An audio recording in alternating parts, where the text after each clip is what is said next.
ఒక single canal లేదా నీటి కాలువ మొత్తం దేశాన్ని నీటి కష్టాల నుంచి గట్టెక్కిస్తుందే. దేశంలో పెరిగిపోయిన పేదరికాన్ని కూకటి వేలతో పెకిలిస్తుందే. దేశాన్ని సంపన్నం చేస్తుందే అంటే అవుననే అంటున్నారు విశ్లేషకులు. ఎందుకంటే ఈ కాలువ ద్వారా దేశంలోని 5 లక్షలకు పైగా ఎకరాల బంజరు భూమి పచ్చదనాన్ని సంతరించుకుంటోంది. ఈ వ్యవసాయం కారణంగా దేశంలో ఆహార సమస్య తీరిపోతోంది. వేలాది రైతులకు జీవితాంతం ఉపాధి లభించేలా చేస్తోంది. కనీసం 5 లక్షల ఉద్యోగాలను కూడా కలిగిస్తోంది.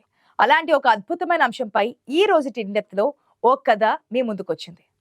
ఇది అనేక రకాలుగా క్లిష్ట పరిస్థితులు ఎదుర్కొంటున్న తాలిబాన్ పాలిత ఆఫ్ఘనిస్తాన్ లో ఉంది. ఈ నీటి ప్రాజెక్ట్ కృత్రిమమే అయినప్పటికీ లక్షలాది జనానికి కలలను సాకారం చేసేదిగా ఉంటుంది. దాని పేరే కోష్ టేపా కెనాల్ ప్రాజెక్ట్. దీని వెనుక ఇంజనీరింగ్ ప్రతిభ దాగి ఉంది. దశాబ్దాలుగా ఎదుర్కొంటున్న ఆర్థిక సమస్యలు, ప్రకృతి బీభత్సాల కారణంగా ప్రాజెక్టు ఒక అడుగు ముందుకు 2 అడుగులు వెనక్కు పడుతుండటంతో ఆలస్యం అయిపోతూ వస్తోంది. ఈ ప్రాజెక్ట్ ఆఫ్ఘనిస్తాన్ చరిత్రను, జాతి గుర్తింపును ప్రతిబింబిస్తూ ఉంటుంది. ఒక్కసారి నాటి సోవియట్ యూనియన్ కాలంలోకి తొంగి చూస్తే ఆఫ్ఘనిస్తాన్ పై దండయాత్ర చేసిన కాలం, అప్పుడు ఈ నేలపై జరిగిన దాడుల గుర్తులు ఇప్పటికీ కనిపిస్తుంటాయి. ఆ సమయంలో ఆఫ్ఘనిస్తాన్ రాచరికం నుంచి ప్రెసిడెంట్ రూల్ అమలైన 1973 సంవత్సరం. మహమ్మద్ డావుడ్ మొట్టమొదటి అధ్యక్షుడిగా ఎన్నికయ్యారు. ఆయనకు జనానికి మంచి చేసే పథకాలు, వ్యవసాయం అంటే మక్కువ కావడంతో వచ్చి రాగానే దేశంలోని కుస్టిఫా కెనాల్ ప్రాజెక్టుపై దృష్టి పెట్టారు. సెంట్రల్ ఏషియాలోనే పొడవాటి ఆముడారియా నది నుంచి నీటిని గ్రావిటీ సాయంతో దేశవ్యాప్తంగా ప్రవహించేలా కాలువ తవ్వాలని నిర్ణయించుకున్నారు. ఈ నదిపైన ఆఫ్ఘనిస్తాన్ ఉత్తర సరిహద్దులో ఉండే తజికిస్తాన్, ఉజ్బెకిస్తాన్, తుర్క్మెనిస్తాన్ దేశాలు ఆధారపడి ఉంటాయి. ఆ నది నుంచి పెద్ద మొత్తంలో నీటిని కాలువ ద్వారా మళ్లించేందుకు సోవియట్ యూనియన్ ను ఒప్పించారు ప్రెసిడెంట్ దావు. కానీ అనుకోకుండా 1978లో తను హత్యకు గురి కావడంతో ప్రాజెక్ట్ అటకెక్కింది. దావు మరణం సోవియట్ యూనియన్ ఆఫ్ఘనిస్తాన్ ను ఆక్రమించుకునేలా చేసింది. ఆ సమయంలో ఆఫ్ఘనిస్తాన్ ఆముదారియా నది నుంచి నామమాత్రంగానే నీటిని ఉపయోగించుకుంటోంది. ఇప్పుడు 36 సంవత్సరాల అనంతరం తాలిబాన్ పాలకులు ఈ ప్రాజెక్టును ముందుకు తీసుకెళ్లాలని నిర్ణయించుకున్నారు. దీనికి సుమారుగా $700 మిలియన్ ఖర్చు అవుతుందని అంచనాలున్నాయి. కానీ ఇప్పటికీ తాలిబాన్లు దేశాన్ని నడిపించడం విషయంలో పరిణతి సాధించలేకపోతున్నారు. వీరి అస్తవ్యస్త పాలన కారణంగా దేశంలోని ప్రజలు అష్ట కష్టాలు పడుతున్నారు.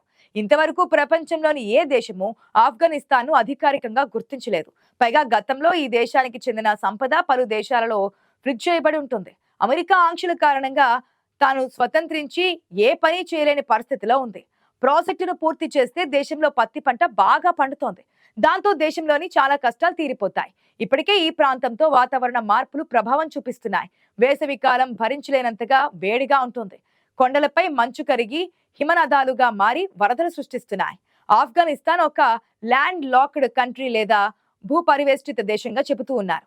ఈ దేశం చుట్టూ దేశాలు ఉండడంతో అది ఒక విధంగా చక్ర వ్యూహంలో ఉన్నట్లుగానే ఉంటుంది. దేశంలో నీటి వనరుల కొరతతో ఎప్పుడూ పోరాడుతూ ఉంటుంది. ఇటువంటి సవాళ్ల మధ్య కోష్ టేపా కాలువ ప్రాజెక్ట్ ఒక ముఖ్యమైన దశగా ఉద్భవిస్తోంది. ఇది ఆసియాలో అతిపెద్ద కృత్రిమ నీటి మార్గంగా రూపుదిద్దుకుంది. ఉత్తర ప్రాంతంలో ఎడారి భూములను సారవంతమైన వ్యవసాయ క్షేత్రాలుగా మార్చే లక్ష్యంతో ఈ ప్రాజెక్ట్ దేశ ఆర్థిక స్వావలంబనను పెంచడమే కాకుండా ప్రాంతీయ రాజకీయ పరిస్థితులను కూడా ప్రభావితం చేస్తోంది. ఆఫ్ఘనిస్తాన్ చుట్టూ ఎటువైపు సముద్రాలు లేకపోవడం వల్ల దాని నీటి అవసరాలు పూర్తిగా దేశీయ నదులు మరియు మంచు కరిగి ప్రవహించే హిమనదాలపైనే ఆధారపడి ఉంటాయి. దేశంలో 70% ప్రాంతం పర్వతాలతో నిండి ఉండడం, మిగిలిన భాగాల్లో ఎడారులు వ్యాపించడం వల్ల వ్యవసాయం, జీవనోపాధి కష్టతరమవుతున్నాయి. హెల్మండ్ నది దేశంలో 40% నీటిని సరఫరా చేస్తోంది. కానీ ఇరాన్తో సరిహద్దు వివాదాలు దీన్ని సంక్లిష్టం చేస్తున్నాయి. అలాగే మనం ముందు చెప్పుకున్నట్లుగా అముదారియా నది మధ్య ఆసియా దేశాలతో పంచుకోవడం వల్ల కూడా ఉద్రిక్తతలకు కారణమవుతోంది. దేశ జనాభాలో పష్టూన్, తజిక్, హజారా వంటి వివిధ జాతులు ఉండడం వల్ల స్థానిక వనరుల పంపిణీలో అసమానతలు కనిపిస్తున్నాయి. ఉత్తర ప్రాంతాల్లో నీటి కొరత తీవ్రంగా ఉండడం వల్ల అముదారియా నుంచి నీటిని మళ్లించే ఆలోచన దశాబ్దాలుగా చర్చల్లో ఉంది. ఈ నేపథ్యంలో కోష్ టేపా కాలువ ఒక వ్యూహాత్మక ఎంపికగా మారింది. దీని ద్వారా 5.5 లక్షల హెక్టార్ల ఎడారిని సాగు భూమిగా మార్చాలని లక్ష్యం. ఇది దేశానికి నీటి స్వావలంబనను మాత్రమే కాకుండా ఆహార భద్రతను కూడా బలోపేతం చేస్తోంది. మార్చి 2022లో ప్రారంభమైన ఈ ప్రాజెక్ట్ 285 కిలోమీటర్ల పొడవు, సుమారు 100 మీటర్ల వెడల్పు, 8 నుంచి 10 మీటర్ల లోతులో రూపుదిద్దుకుంటోంది. దీనిని 3 దశలుగా విభజించి పనులు చేస్తుండటంతో ఇప్పటికీ 100 కిలోమీటర్ల తవ్వకాలను పూర్తయింది. స్థానిక కాంట్రాక్టర్లు వేలాది యంత్రాల సహాయంతో తవ్విన మట్టిని సరిహద్దు గోడలుగా ఉపయోగించడం చేస్తున్నారు.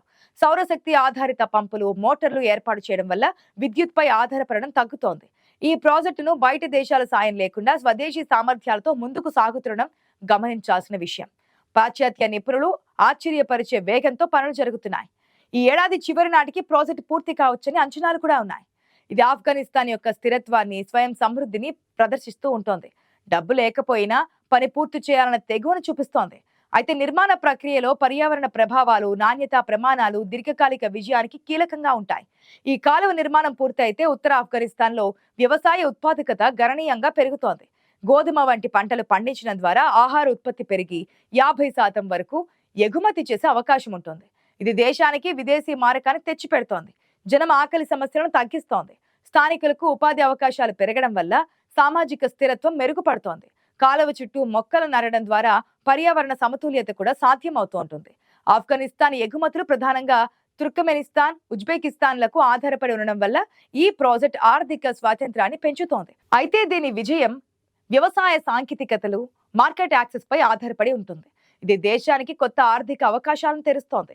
అముదార్యా నుంచి 10 నుంచి 20% నీటిని మళ్లించడం వల్ల తుర్కమెనిస్తాన్, ఉజ్బెకిస్తాన్ లో నీటి కొరత పెరిగే అవకాశం ఉంది. ఇది మధ్య ఆసియాలో నీటి సంక్షోభానికి దారితీయవచ్చు.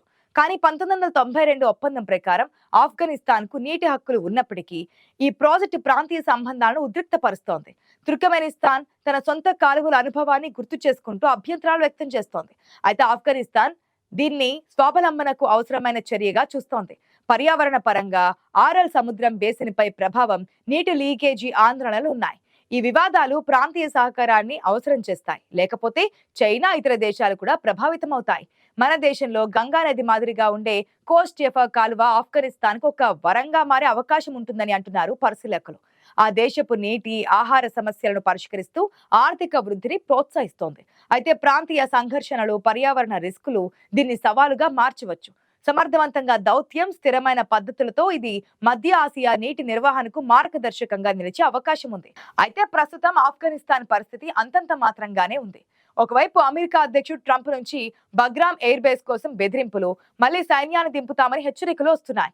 మరోవైపు రేర్ మినరల్స్, చమురు తవ్వకాలు చేస్తూ పబ్బం గడుపుకోవడానికి చైనా దేశం కూడా గోతిక్కడ నక్కల్లా ఎదురుచూస్తున్నాయి. దేశంలో కొనసాగుతున్న తాలిబన్ల పాలన ప్రాచీన కాలపు షరియా చట్టం వైపు అడుగులు వేస్తోంది. దీంతో అక్కడి జనానికి నరకం కనిపిస్తోంది. ఎక్కడ చూసినా అరాచకం కనిపిస్తోంది. దేశంలో కనీస మానవ హక్కులు కూడా లేకపోవడం విషాదంగా మారింది. మహిళలు కేవలం ప్రాథమిక చదువు వరకు మాత్రమే పరిమితం కాగా బయట కనిపించడానికి వీలులేని చట్టాలు అమలు చేస్తున్నారు. దాంతో ప్రపంచవ్యాప్తంగా ఏ దేశము ఆఫ్ఘనిస్తాన్ కు సాయం చేసేందుకు ముందుకు రావడం లేదు. అయితే భారత్ మాత్రం ఆఫ్ఘనిస్తాన్ ఏ సమస్య ఎదుర్కొన్నా వెంటనే ఆపన్న హస్తం అందిస్తోంది. మరి కోస్ట్ ఎఫా ప్రాజెక్ట్ అమలైతే మార్పులేమైనా సంభవిస్తాయా అన్నది మాత్రం చూడాల్సి ఉంది.